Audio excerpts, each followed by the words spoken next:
41. The science of soul travel. In my Father's house there are many mansions. Master Jesus. The science of soul travel is something that has intrigued seekers on the spiritual path since the beginning of time. Soul travel is something that every person on planet Earth does every night during sleep. The emotional, mental, and spiritual bodies travel to their respective planes of consciousness. I am an advocate of soul travel as opposed to astral travel. In soul travel you separate from your physical body and travel to the higher dimensions of God's universe. In astral travel you separate from your physical body and travel to the astral plane. Traveling in your astral body means the only plane you can travel to is the astral plane, which is the plane of glamour, illusion, and maya. If you travel in your soul body you can travel through the astral to the mental and up into the soul plane itself.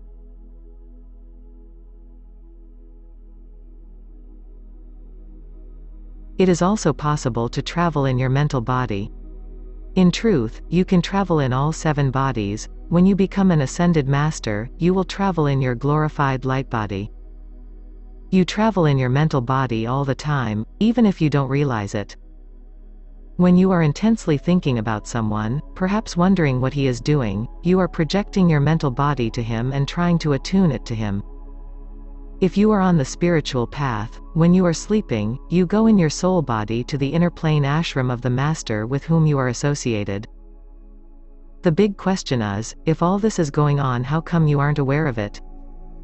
The answer is that sometimes you do have faint recollections when you wake up in the morning. You might remember attending classes or receiving some important information or guidance. You might remember a dream of flying, which is usually a sign that you have been astral traveling. Sometimes you recall visiting someone while in one of your other bodies.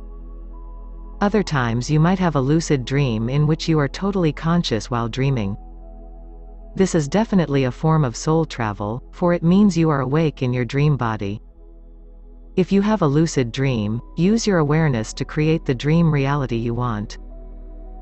The real science of soul travel is learning to leave your body and travel while conscious and to be able to do it at will. For most people on this planet, that is not easy to do. You have had the experience to a certain extent when meditating or when doing a guided meditation to other places or to the spiritual world. Most often a fragment of yourself goes or your mental body goes, but it is not a complete out-of-body experience. In this chapter I have included some tools and techniques that will make a full out-of-body soul traveling experience more likely to happen. Why soul travel? Soul travel allows you to have a direct experience of God. It gives you an absolute knowingness that you are not your physical body. Soul travel allows you to travel to 7 dimensions of reality and explore. It allows you to meet with the masters while in your other bodies, receive their guidance, and bring that information back to Earth. Rudolf Steiner, who was a past president of the Theosophical Society, broke away and started his own society based on knowledge he gained by soul traveling for long periods of time. He brought back vast amounts of advanced and esoteric scientific knowledge. One of the greatest soul travelers of all time was the poet Saint Kabir, a past life of Sai Baba, who never read books but received all his knowledge directly from God through soul travel. When you soul travel, it is usually best to call for your spiritual teacher so you have a guide to the inner worlds. Just as when you travel to a strange country on the earth plane you often hire a trustworthy guide to show you the best spots and teach you about the country. When you travel in your soul body, you travel with the power of your mind. If you want to go to Saturn, all you have to do is think Saturn and you are instantly there. No time or space exists once you leave your body. You know that energy follows thought and that thoughts create feelings, actions, and experience. Soul travel is based on the same principle. I remember my first out-of-body experience. It came as a result of going on a short fast. I had not eaten all day, as I had spent the day counseling clients. I got home very late and didn't want to eat right before bed, so I just called it a couple of skipped meals. As I lay in bed, I experienced a feeling of wind blowing through me. I closed my eyes and was enjoying it. The next thing I knew, I was out of my body, floating up toward the ceiling. I was aware that I could determine where I was going with my mind. The experience was totally different from partially leaving my body during a guided meditation. I was definitely out of my body. I saw it lying on the bed. Next thing I knew, I was up in space. It was beautiful. The only problem was that I got scared that I was going to fall, and the second I gave into the fear, I began to fall. I prayed to God for help, and the next thing I knew, I was back in my physical body and my heart was pounding a mile a minute. I have many friends who can soul travel or astral travel at will and have proven it to me. I am not as proficient at it as they are, so I have studied it extensively to learn everything there is to know about traveling and how to facilitate it for myself and for others. There are a number of spiritual organizations that specialize in the science of soul travel. The most well-known is probably Eckankar, which was founded by Paul Twitchell. Two other well-known spiritual teachers who were part of Eckankar and left to start their own spiritual organizations were Darwin Gross and John Roger. Darwin Gross was actually the head of Eckankar after Paul Twitchell's death, I believe, but after a time there was some kind of division in the organization and he stepped down and formed his own group. The following chart is a conglomeration of all three of these groups. Since I am so closely affiliated with Dwal Kul's ashram, I personally don't use their system or format. Every spiritual teacher seems to have different names for the different dimensions of reality. Even though this is the case, I do find their cosmology quite fascinating.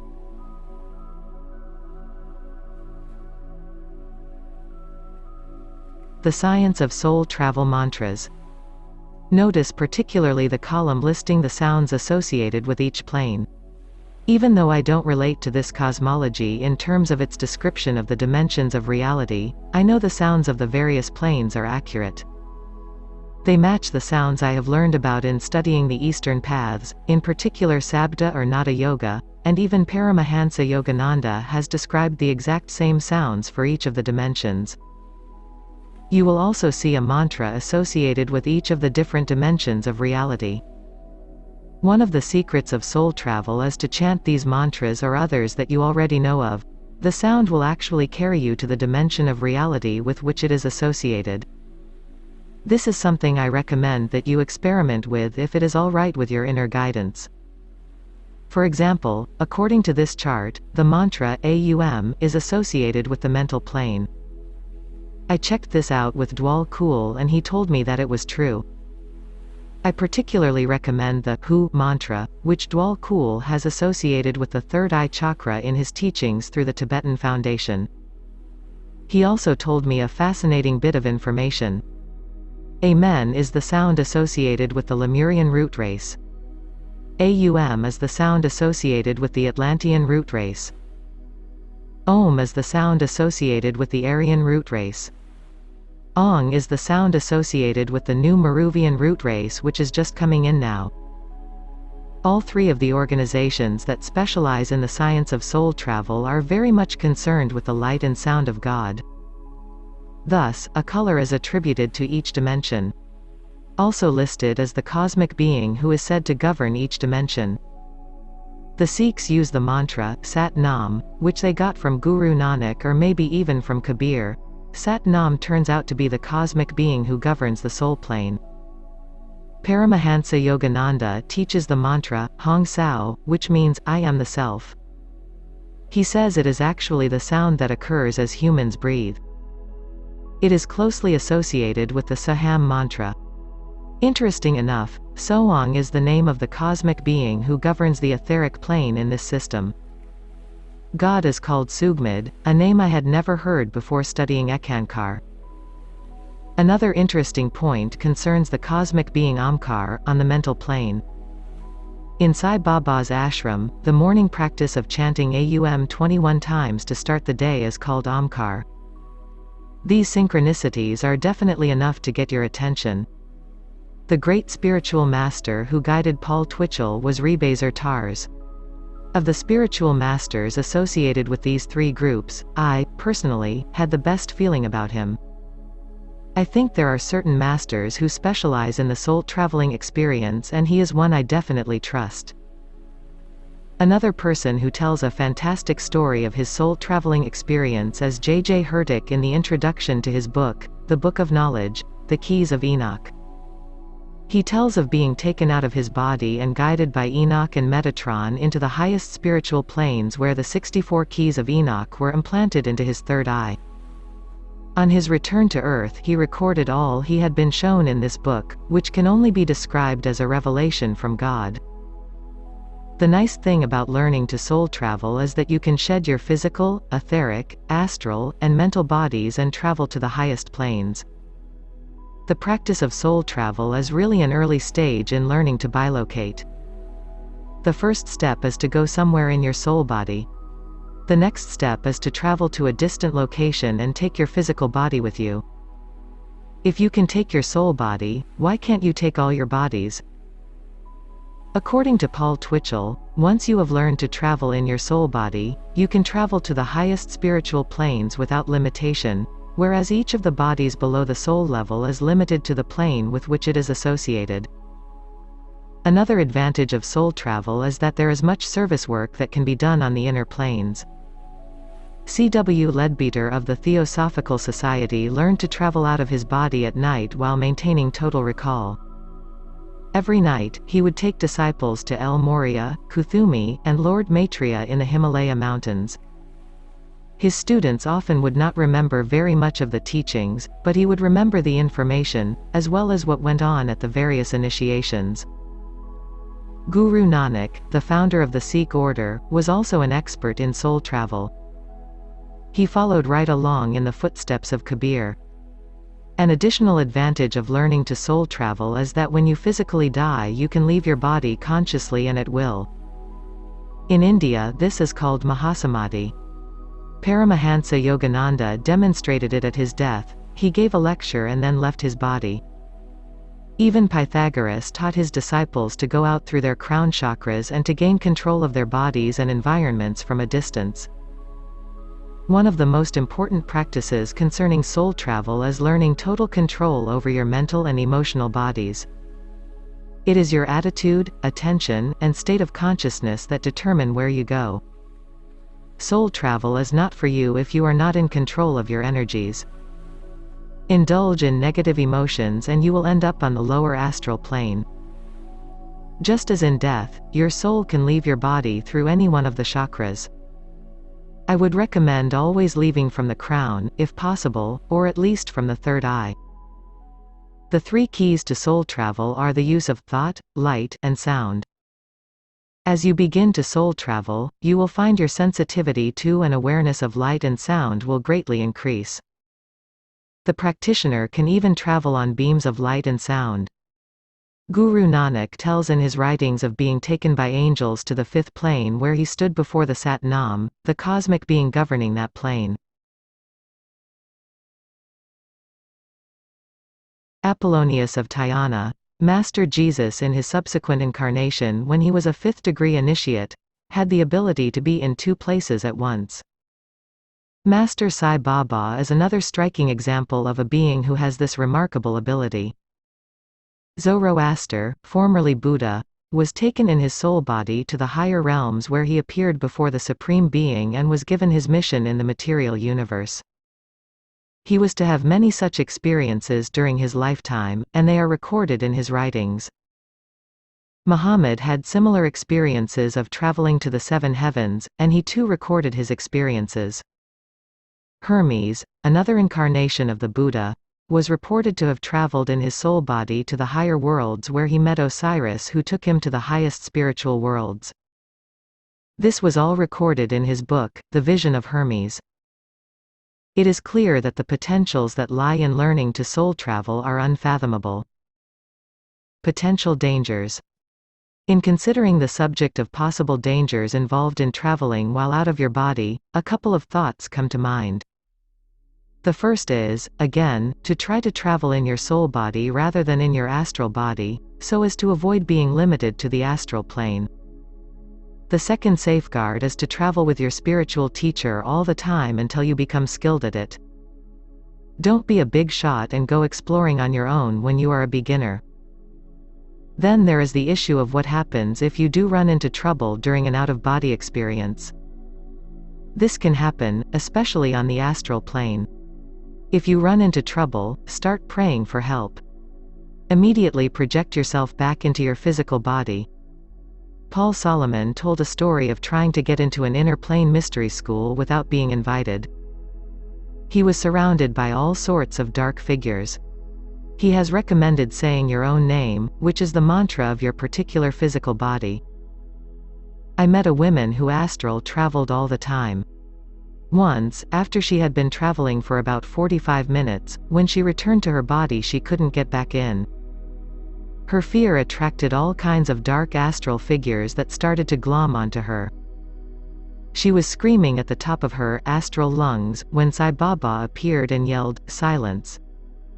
He got rid of the lower astral beings and told her that the reason she couldn't get back into her body was that she had somersaulted out of it, and the law states that if you somersault out, you have to somersault back in. Sai Baba then picked her up and somersaulted her back into her body. Stories such as this must be taken as a warning that out-of-body experiences are not something to play with lightly. You need a trustworthy guide. Pray for the protection and help of your spiritual teacher and the ascended masters before you start the exercises I have included.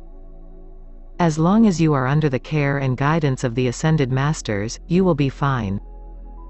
People run into trouble when they innocently or unconsciously fail to ask for this help. Soul travel, in actuality, becomes a very normal and natural activity, once you learn how to do it. Eventually, it will take no effort at all, which is true of any new habit. I do not mean for the warnings to scare you but rather to help you keep the whole process in the proper perspective. Techniques for soul travel. In this section you will find a variety of tools and techniques. You can experiment with them and use your intuitive guidance to discover which ones work most successfully for you.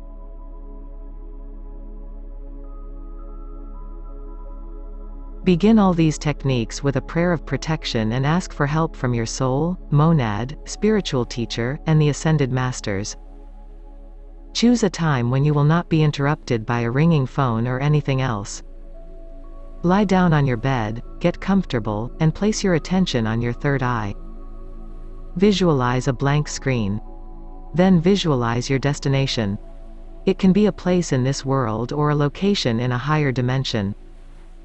In the beginning it could be a friend's house or another room in your own house, if you feel more comfortable starting off nearby. The idea is to imagine your destination using all 5 senses. See it, hear it, smell it, taste it, touch it. Make it so real it is as though you are actually there, not just imagining yourself there. Remember the law: wherever your thought goes, your body must follow. The second method is the same as the first except that it involves thinking about being at your chosen destination rather than visualizing it. Some people visualize better than others. Both methods are equally effective. Ideally, you can use both of these methods simultaneously. In the experience of soul travel you will suddenly find yourself in the place you were thinking about and visualizing. One of the ways to condition yourself for out-of-body experiences is to read about them. This serves as a suggestion to your subconscious mind and to your soul to create the experience. Add to that prayers to your soul, monad, spiritual teacher, and the masters for their help in achieving soul travel. Be patient. It might take some perseverance at first. Some people can do it quite easily, while others have to practice. We all have different strengths and weaknesses. Go to bed at night deeply concentrating on a place you want to go. Make the desire super strong. Your destination can be in this dimension or on one of the higher spiritual planes. Allow yourself to fall asleep with that place being the last thought in your conscious mind. This technique is based on the law stated in the Bhagavad Gita by Krishna. Where you go when you die is determined by the last thought in your mind. The same is true of going to sleep. If you go to sleep watching the news, you might end up in Somalia or Bosnia. This technique is from Paul Twitchell's book, Ekankar, The Key to Secret Worlds. He suggests that trying this method often allows you to wake up out of your body and float above yourself.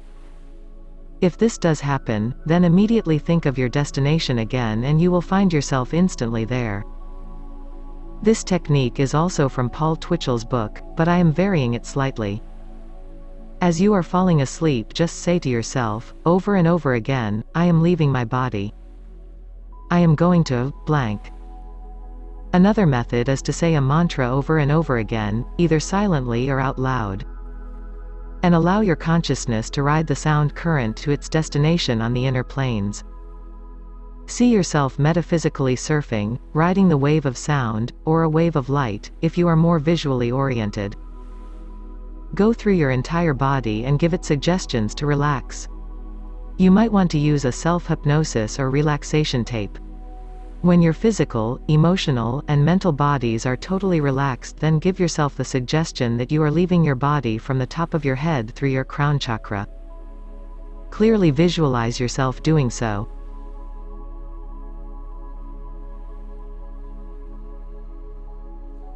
Go to your local metaphysical bookstore and buy guided meditation tapes that help you to travel out of your body. Imagine a cone on the top of your head.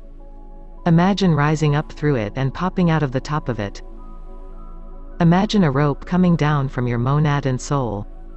See yourself holding onto it while your soul and monad pull you right out of the top of your head. Actually ask your soul, your monad, and the ascended masters to pull on the rope. Visualize yourself in your Merkaba vehicle, looking like a double terminated crystal, and see yourself spinning like a top inside your body in a clockwise motion. Spin faster and faster until you spin right out of your crown chakra. Try any one of these techniques after fasting for a day. Food tends to ground you in your body. Imagine that you are looking at yourself in a mirror. Then transfer yourself into the mirror image and look back at yourself. Stare at a candle in a darkened room for 15 minutes or until you are in a deep hypnotic state. Then give yourself the suggestion that you are leaving your body. Experts suggest that the more relaxed you are, the more easily it happens. People often say, also, that they hear a crackling or popping sound as they leave. A technique from Scott Rogo's book, Leaving the Body, is to imagine yourself as steam rising from a hot rag or from a kettle on the stove. See the steam just rising upright through your crown chakra. Scott Rogo also suggests concentrating on a space a yard or two in front of your body and then trying to step into it.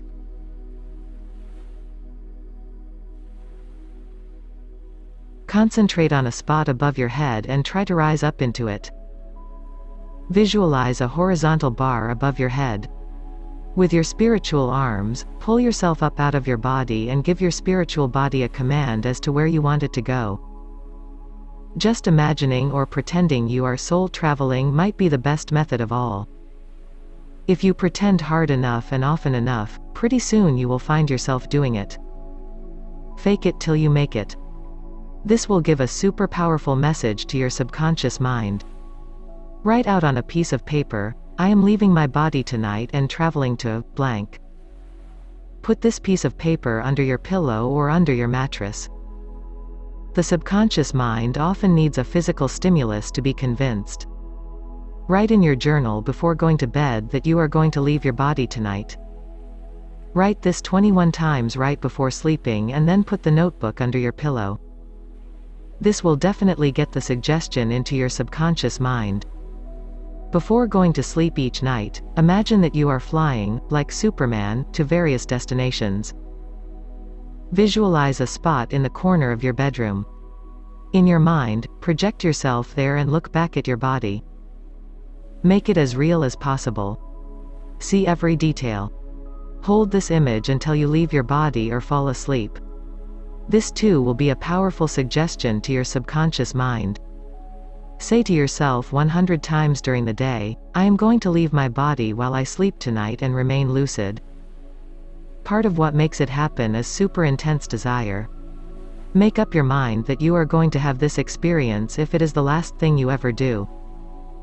Pray to God 3 times a day without exception for the next 6 months for His help in making it happen.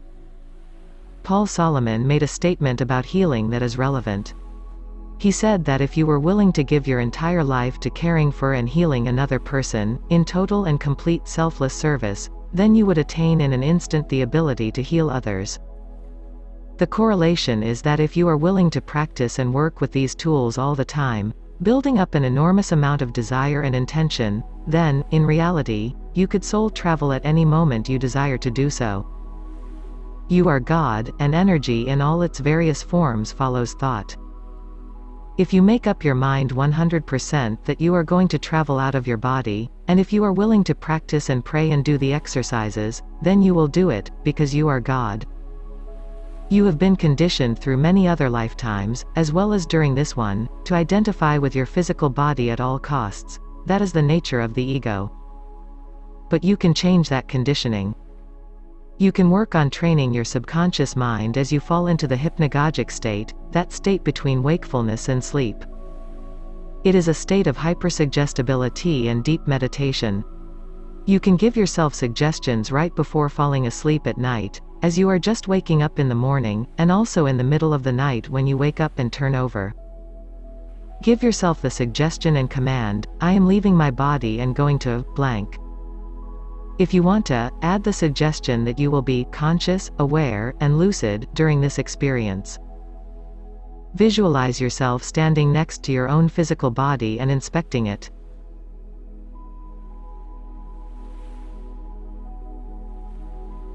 An unusual technique is to squeeze an object as hard as you can for as long as you can until you are exhausted and the object falls out of your hands. Then give yourself the suggestion to project out of your body.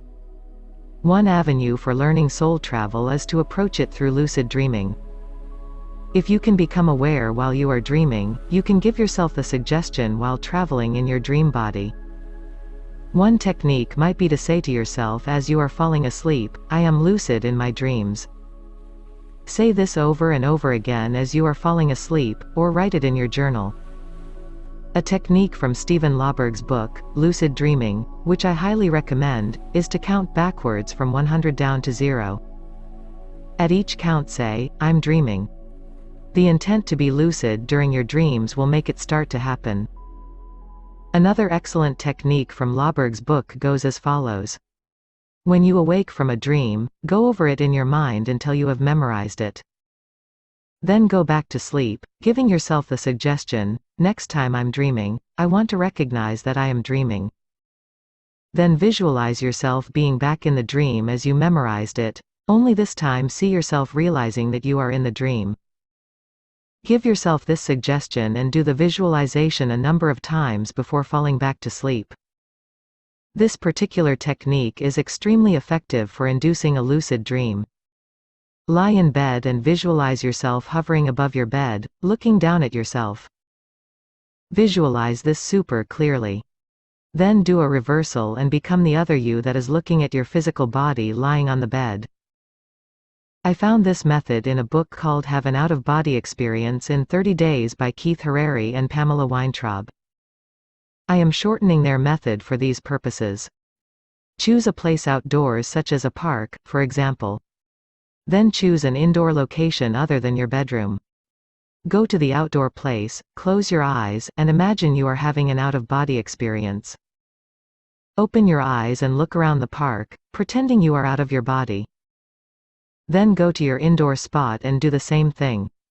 Don't fiddle around with physical things, because you would not be able to do that if you were out of your body. Make it totally real. Go to your bedroom, lie down, and imagine that you are back in the outdoor spot, as you remembered it when you were imagining being out of your body. Do the same for the indoor spot. Then imagine you are floating above your body as you fall asleep. If you awake and are out of your body, immediately give yourself the suggestion to go to your outdoor spot and then to your indoor spot. Lie in bed and rotate your soul body as though you were rolling over, although your physical body remains in the same position. In a sense, you are separating from your physical body by twisting out of it. Once you are separated, then leave through your crown chakra. 42. Healing with color and sound. Om is the arrow, Brahman is the target. Satya Sai Baba. Everything in life is made up of energy.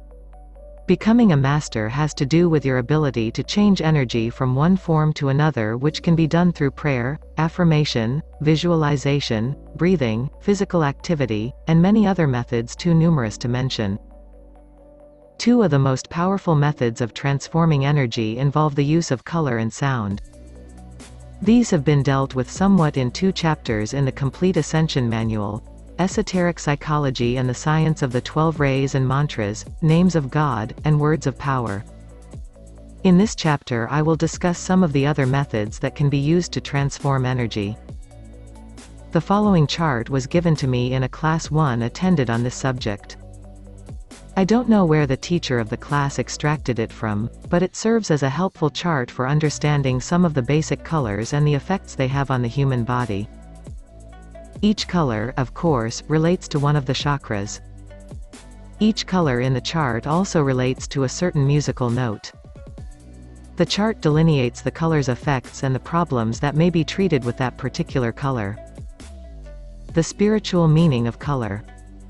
The following information on the spiritual meaning of color has been extracted from a book called Aha!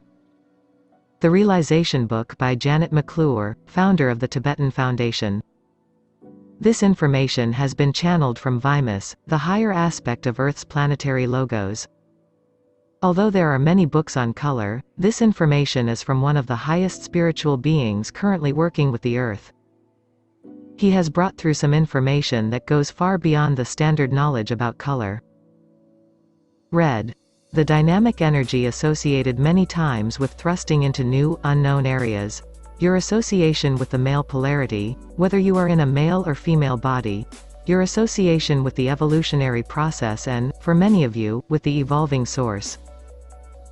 Orange. The mental body, in both its logical and conceptual form. Your association with structure or organization. Your ability to see the whole picture in any situation in your life in regard to the whole. Your ability to use the 5th dimension.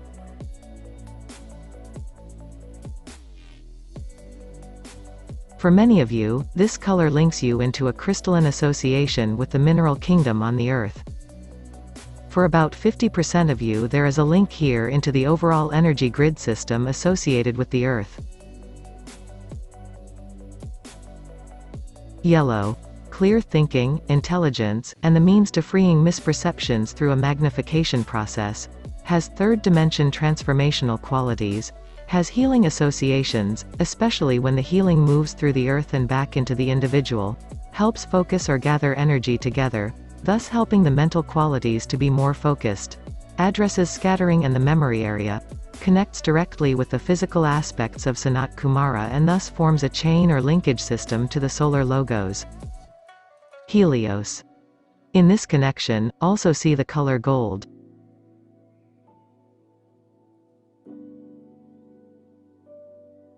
Green. Associated with healing. Associated with growth and evolution. Associated with harmony and tranquility. Associated with a clear use of the emotional body. Has a specific connection to the 4th dimension. Has a connection to artistic development, including painting, music, and dance. Is able to draw from the source level itself a perspective of wholeness, thus addressing the area of allowing unlimitedness. Blue. Helps to balance the polarity area through the association of love and wisdom. Is an opener and a carrier of the electrical or silver energy. They blend together as the body becomes lighter. Is associated with purity of purpose and love. Helps to clarify purpose area through balancing and blending. Emphasizes service to the plan, keeps lighting up the plan.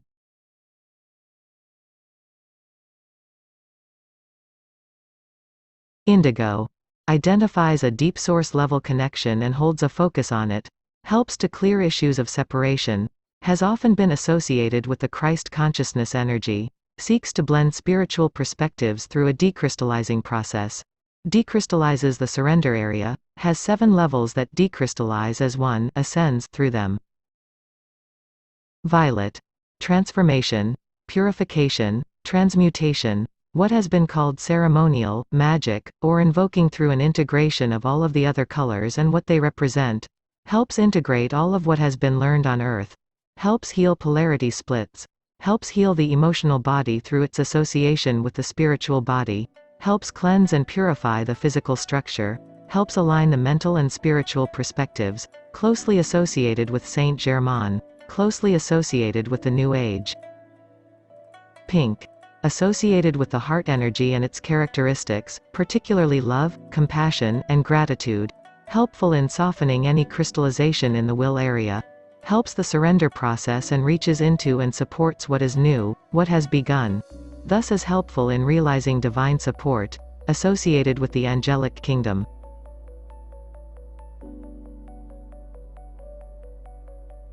Silver.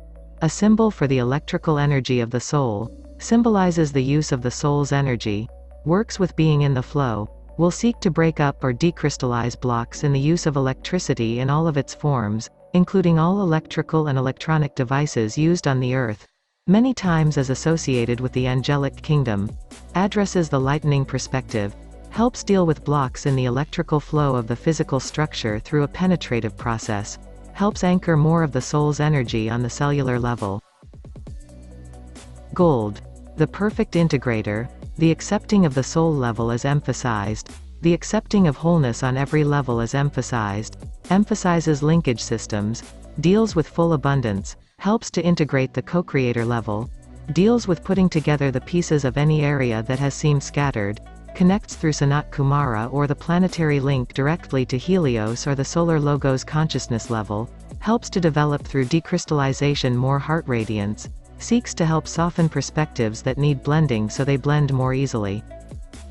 Deals with kingship, queenship, deals with assuming one's full power through the true identity level. Awakens within one the true reality level. Broadens the creative base through allowing it to flow. Accelerates blending of levels of creativity. Often acts as a launching into an integrated level of creativity.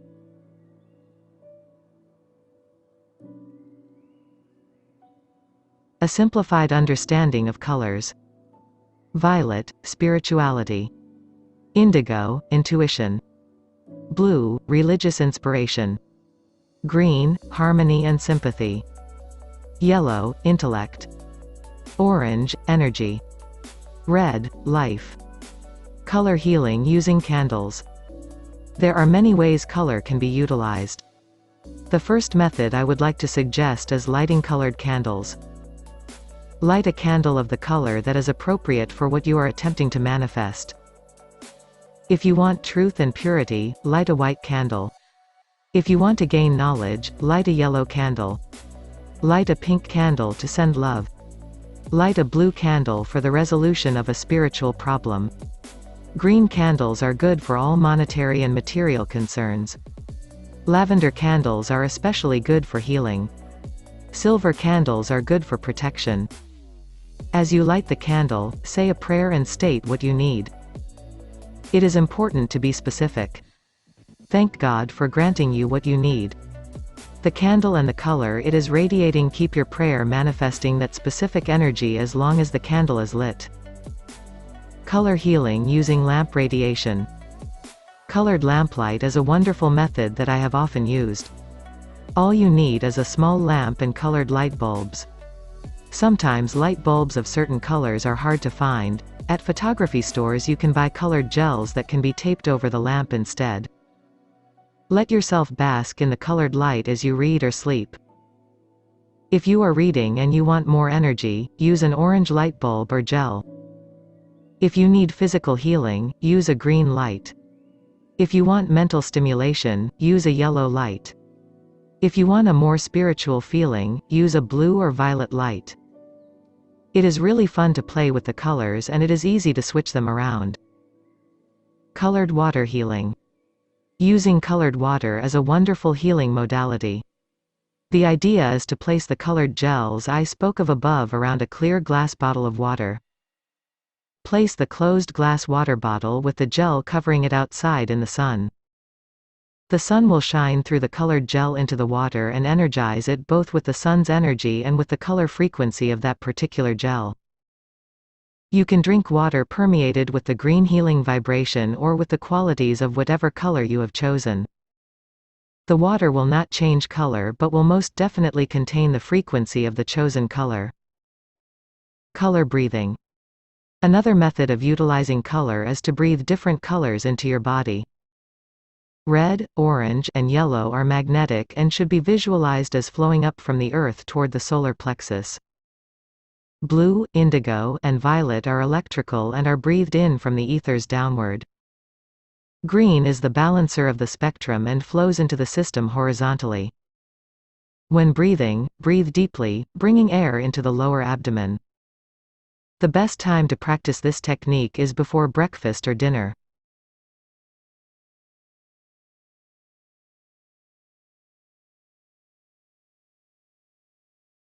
Color visualization.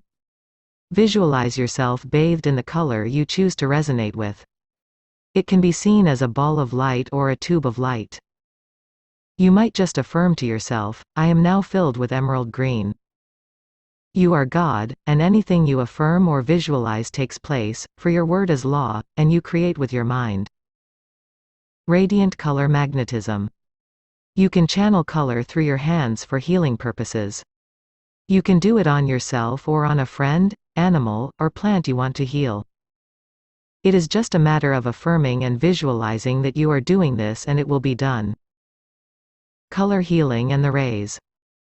One of the most powerful ways of doing color healing is by calling forth from God one of the 12 rays.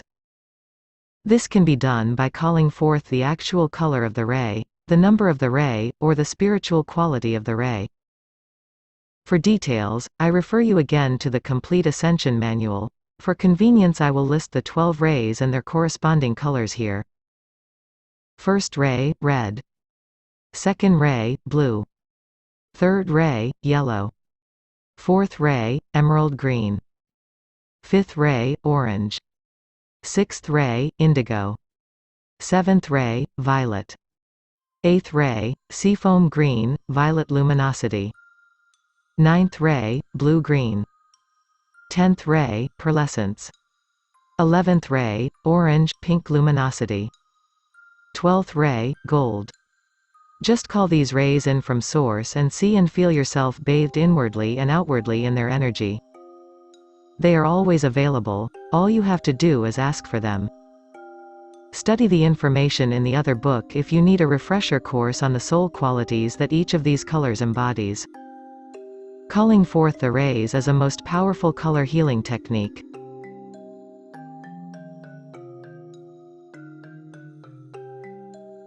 Color healing and the 22 chakras. A color healing process that in actuality is just as powerful as calling in the 12 rays and their colors is to call down your 22 chakras from the higher dimensions into your physical and etheric bodies. Each of your 22 chakras embodies a particular color. As you evolve spiritually, your chakras descend downward. Once you master your third-dimensional chakras, the fourth-dimensional chakras begin to descend into your body. Once you master your fourth-dimensional chakras, the fifth-dimensional chakras begin to descend. One of the fastest ways to accelerate your spiritual growth is to call these higher chakras down into your body to experience them and their corresponding vibrations. They are happy to come down, however, they must be asked. They look like bodies of light. Once anchored in your body, they will run their high-level color frequencies through your body to help you raise your vibration. They will not remain fully anchored until you are spiritually ready, for they don't want to burn out your body circuits. They will bring in only as much high-frequency color energy as you can handle. Ask your monad and mighty I Am presence to guide the whole color chakra meditation process. In soul psychology I have gone into great detail in explaining all 22 chakras. For convenience, I will list them and their corresponding colors here.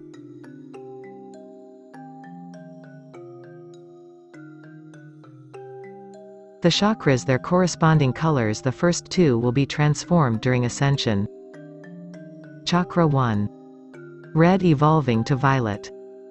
Chakra 2. Orange evolving to indigo. 3. Yellow. 4. Green or pink. 5. Blue. Dwal Kul has recommended blue with an orange triangle in the center. 6. Indigo or gold. 7. Violet or rainbow white. 8. Emerald green and purple. 9. Blue-green. 10. Pearlescence. 11. Pink-orange. 12. Gold. 13. Pale violet-pink. 14. Deep blue-violet. 15. Light golden-white. 16. Light violet-white. 17. Multi-white. 18. Pink gold. 19. Magenta. 20. Violet gold. 21. Blue gold. 22. Platinum.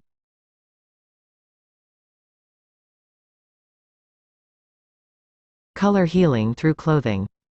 When you want to embody or cultivate a certain quality, consciously wear clothes of that color and wear jewelry or carry gemstones that hold the same vibration. I might also suggest that you have an analysis done to see if your physical body resonates best with summer, autumn, winter, or spring colors. The planets and color healing. Sun, gold, bright yellow. Moon, silver. Earth, lavender blue. Mercury, yellow, orange. Venus, blue, blue-green. Mars, red. Jupiter, purple, violet. Saturn, olive green. Uranus, electric blue, pale green, citrine. Neptune, dark blue, indigo, grays, green. Pluto, yellow, pale green, navy blue. Astrology and color healing. Aries, red. Taurus, yellow. Gemini, violet. Cancer, green. Leo, gold. Virgo, purple. Libra, yellow. Scorpio, crimson red. Sagittarius, deep clear blue. Capricorn, black and white. Aquarius, blue with silver lights. Pisces, soft azure. Music notes and their corresponding colors. C, red. D, yellow. D sharp, glint of steel. E, pearly blue. F, dark red. F sharp, bright blue. G, rosy orange. G sharp, purple. A, green. A sharp, glint of steel. B, soft blue. C, violet. Classical music compositions of tremendous healing value. This music might be thought of as music of the spheres. You cannot help but be healed and uplifted by listening to this kind of music. In fact, music was used in healing temples of Atlantis for just such a purpose. In the future, doctors will heal using the science of sound and music. Schubert, Ave Maria. Mozart, The Magic Flute. Verdi, Aida. Beethoven, The Nine Symphonies. Tchaikovsky, Swan Lake and Sleeping Beauty. Wagner, Parsifal and Lohengrin. Handel, Messiah. Mendelssohn, A Midsummer Night's Dream. Bach, The Passion of Saint Matthew. Wagner, Tannhauser. Pachelbel, Canon in D major. I would recommend that you get a set of tuning forks at your local music or metaphysical store. You can tune your chakras and clean out unwanted negative energies by using them. Note. Color. Kundalini chakra. C. Red. Muladhara. D. Orange. Svadhisthana. E. Yellow. Manipura. F. Green. Anahata. G. Blue. Vishuddha. A. Indigo. Ajna. B. Violet. Sahasrara. There is now a form of healing in which practitioners, with the use of a specialized computer, can listen to your voice and tell you what notes you are missing or overusing.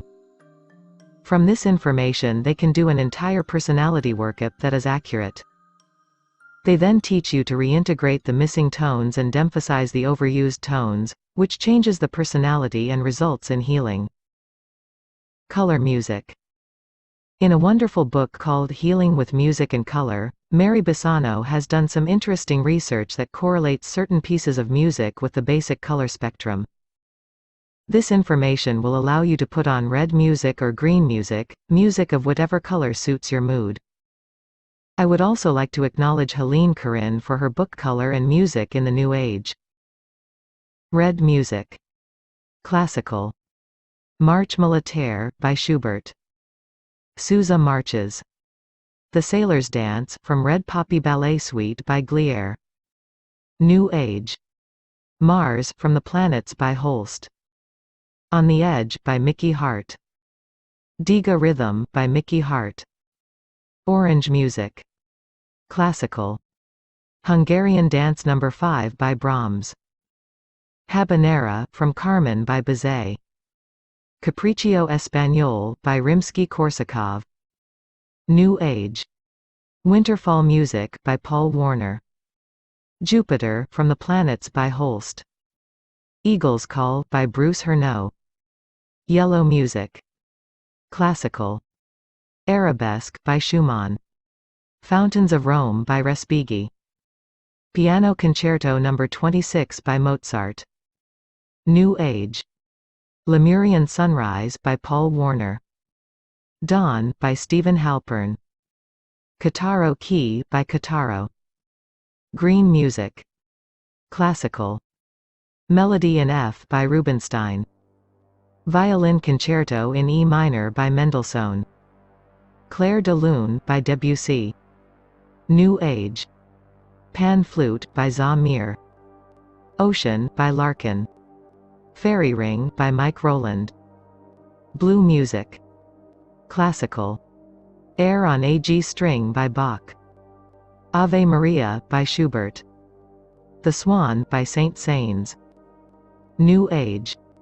Divine Gypsy, instrumental arrangement of Yogananda's Cosmic Chants. A Crystal Cave, Back to Atlantis, by Upper Astral. Vocal selection. Be Still, by Rosemary Crow. United Research, Black Mount, NC. Indigo music. Classical. Traumerei, by Schumann. Adagio from Symphony No. 1 in C minor by Brahms. Poem for Violin and Orchestra by Chaussen. New Age. Angel Love, by Aeolia. Inside, by Paul Horn. Venus, from the Planets by Gustav Holst. Violet music. Classical. Piano Concerto in B minor by Tchaikovsky. Liebstrom, by Liszt. Gregorian chants. New Age. The Great Pyramid, by Paul Horn. Neptune, from the Planets by Holst. Eventide, by Stephen Halpern. 43. Brahma, Vishnu, and Shiva. The mind may be said to be of two kinds, pure and impure. Driven by the senses it becomes impure, but with the senses under control, the mind becomes pure. The Vedas. Hinduism is the world's third largest religion with over 500 million followers. It began in India, and over two-thirds of its followers live in India. They believe that Hinduism goes back over 4,000 years and is the oldest of all religions.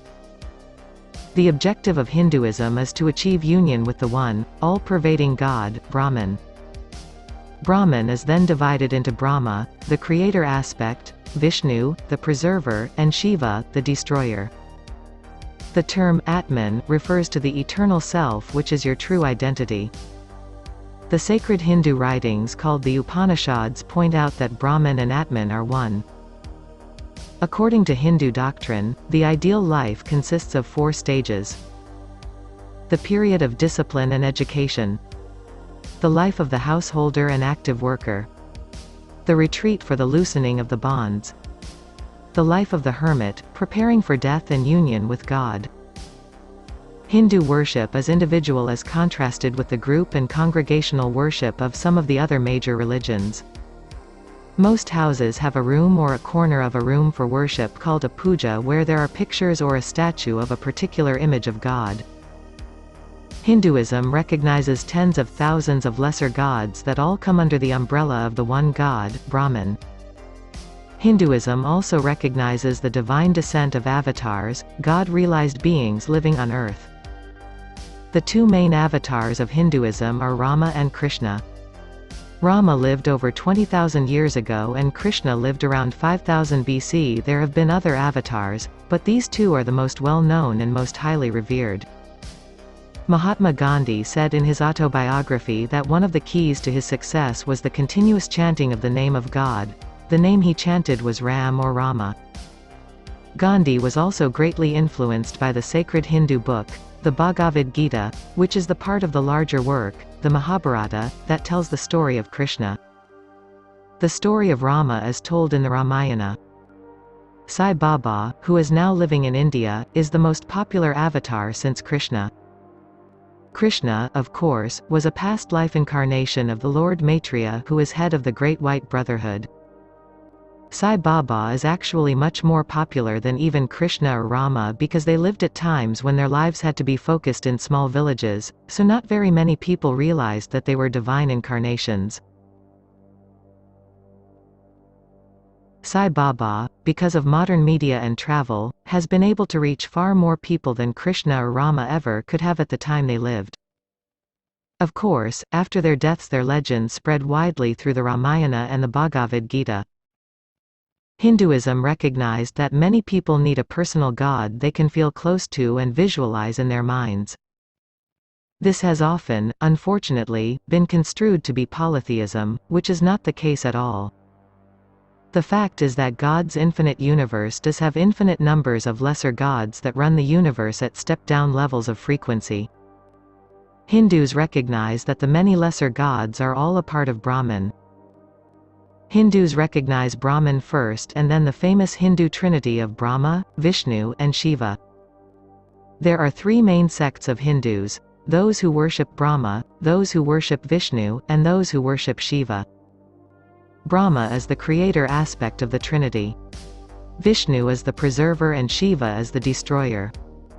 Brahma was once an important god but he has declined in popularity over the centuries. Vishnu is worshipped in the form of the avatars. He has supposedly had 10 incarnations, the two most famous being Rama and Krishna. Sai Baba has said that he is an incarnation of Vishnu also, and he has also said that he is an incarnation of the Lord Dattatreya, who is the incarnation of Brahma, Vishnu, and Shiva. Sai Baba also embodies the Shakti energy. There has never been another like him in the Hindu tradition, as he is all four major deities in one body. Worshipping Shiva is also a very popular path. Another smaller Hindu sect worships the Divine Mother aspect of God. She has been described as the embodiment of Shakti energy. Among the aspects of the mother energy most widely worshipped is that of the wife of Shiva, Parvati. Vishnu's wife is Lakshmi, the goddess of good luck and good fortune. The great Hindu saint of the 19th century, Ramakrishna, was for a time a devotee of the Divine Mother aspect of God. There are many minor gods that the Hindus worship, pay homage to, and call on as needed. One is Ganesh, the elephant-headed god. Hindus call on him when they have obstacles in their lives.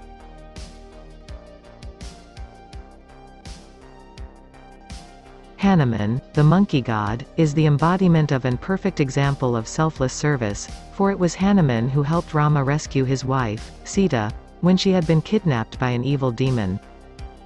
Some of the other minor gods are Durga, the warrior goddess, the goddess Kali, bringer of war and destruction, Indra, the war and water god, Surya, the sun god, Chandra, the moon god, Saraswati, the goddess of wisdom, and Agni, the god of fire.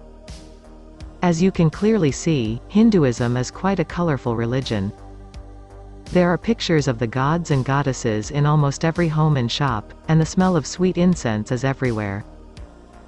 Hindu wisdom is not collected into a single book like the Bible or the Koran or the Dhammapada of Buddhism. There are, rather, many different sets of books: the Ramayana, the Mahabharata, which contains the Bhagavad Gita, the Vedas, the Upanishads, the Puranas, and others. The main message of the Upanishads, which elaborate on the Vedas, is that each soul, or Atman, is part of the world soul, or Brahman. Brahman is within all things. Through the cycle of reincarnation, man finally realizes Brahman through the understanding that he is the eternal self, or Atman. The Bhagavad Gita, which means Song of God, was written by Vyasa, who was an incarnation of the Buddha. It is a conversation between Krishna and his disciple, Arjuna, who represents the spiritual warrior. Krishna is Arjuna's spiritual teacher and charioteer during the time before a great battle between two sects of Arjuna's family. Arjuna loses his faith and clarity and is consumed by negative ego just as the battle is about to begin. The Bhagavad Gita tells how Krishna reawakens Arjuna to the divine realities of life. There are many universal ideals in Hinduism such as truthfulness, kindness, unconditional love, the fulfilling of your dharma, mission, and selfless service. One of the keys to understanding Hinduism is to acknowledge the primary desire of all Hindus to achieve moksha, liberation, from the wheel of rebirth. The idea is to get rid of all desire except for that one, all-pervading desire which is fulfilled through the realization of the Atman, the eternal self, a state in which the seeker is at last free from the bondage of karma. It is achieved, in part, through the renunciation of identification with the material world.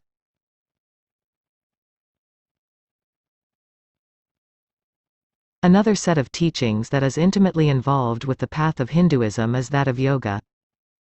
The Hindus recognize many paths back to the Creator, and this is evidenced in the many forms of yoga, which is such a broad subject that I have dedicated an entire chapter to it.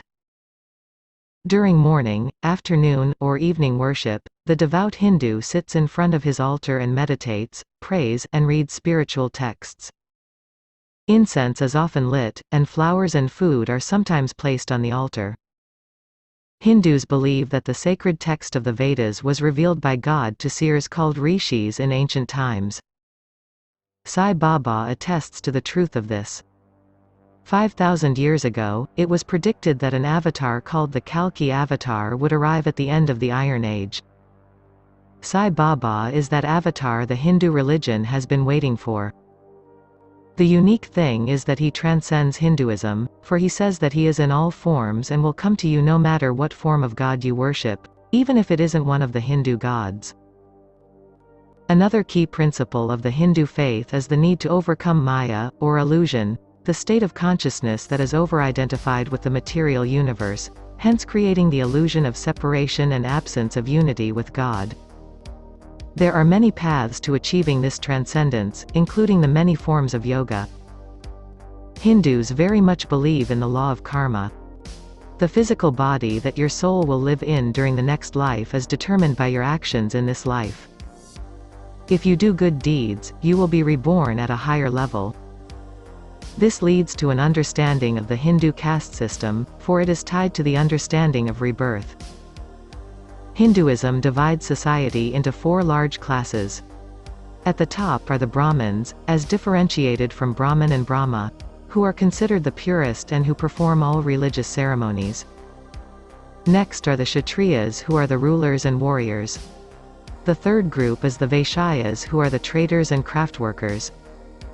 Fourth are the Shudras, the ordinary workers. The fifth group is outside the caste system, called the untouchables. They do all the dirtiest jobs. This classification has been outlawed in modern India, but attitudes are sometimes slow to change. Caste plays an important part in the life of a Hindu. It would probably determine your job, whom you married, your economic status, and whom you would share food with. Respect for elders is also a very important part of the Hindu value system. It is the elders who actually choose marriage partners for their children or grandchildren. The bride then usually goes to live in the groom's home. American retirement homes are very shocking to the Hindus. For every newly born child, an astrological horoscope is cast. A ritual I think is a fantastic service to the child. The name the child is given usually has a special religious meaning. The most important ceremony of childhood is the initiation of the sacred thread, which usually takes place between the ages of 8 and 11. It is a sacred ceremony in which the Brahmin priest hangs a long loop of thread made of several strands twisted together over the boy's left shoulder and under his right arm. This sacred thread is then worn from that day forward, for the rest of the boy's life. This ceremony is looked at as being a rebirth. Those who wear the thread are called twice born. After this ceremony, the boy begins to study the sacred writings and religious rituals. The schools in India do not have courses in Hinduism but teach the morals and ethics of all religions, an aspect that is sadly lacking in the American educational system. Displays and plays honor all the different religious leaders. An astrology reading is also done before all weddings to determine the ideal time for the ceremony. The Hindu understanding of marriage is different from that in America. Love is expected to grow gradually after marriage, not before. It would have to be this way since marriages are so often arranged by elders. Spiritual pilgrimages are a very important part of the Hindu religion. They are not required, but many devout Hindus strongly desire to make them. The Ganges River is by far the most holy place. The water of the Ganges is said to wash away a person's sins. Most Hindus try to bathe in it at least once in a lifetime. Mount Kailas in the central Himalaya mountains is also a sacred place for many Hindus, for it is sacred to Shiva. One of Hinduism's greatest temples is the spectacular Jagannatha temple in the city of Puri. Hundreds of thousands of pilgrims gather there for a festival held in June or July. Jagannatha is a form of Vishnu. At this festival an image of Jagannatha is carried through the streets of the city in a procession. Cremation after death is a standard practice for all Hindus. The body is placed on a raised platform and covered with sandalwood. Rituals are performed and hymns sung to remind the mourners that the body dies, but the soul is eternal. To Hindus, death is a celebration, not a sad occasion as in Western culture. The Hindus recognize that the incarnated personality is now a free spirit and they are very joyous about this new life for their loved one. The actual lighting of the funeral pyre is done by the elder son or by another family member.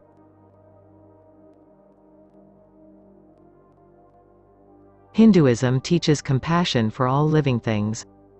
Gandhi exemplified this in his teachings of nonviolence, and it is also demonstrated by the sacred cows that wander the streets of India unharmed. In Hindu cosmology, a universe projects from Brahman and endures only for a cycle of 4,320,000,000 human years.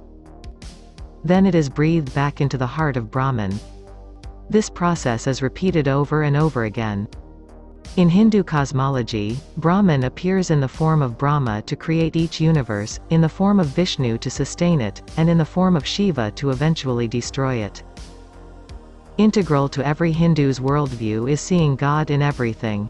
That includes trees, rivers, cows, and ants. This ideal of nonviolence applies to animals as well as to humans. Most Hindus are vegetarians. It is also worthy of mention that nowhere else in the world is asceticism considered such a national ideal as in India. Since liberation from the wheel of rebirth is the highest ideal for all Hindus, death is the biggest event in their lives. This is why many Hindus travel to the holy city of Benares when they are about to die.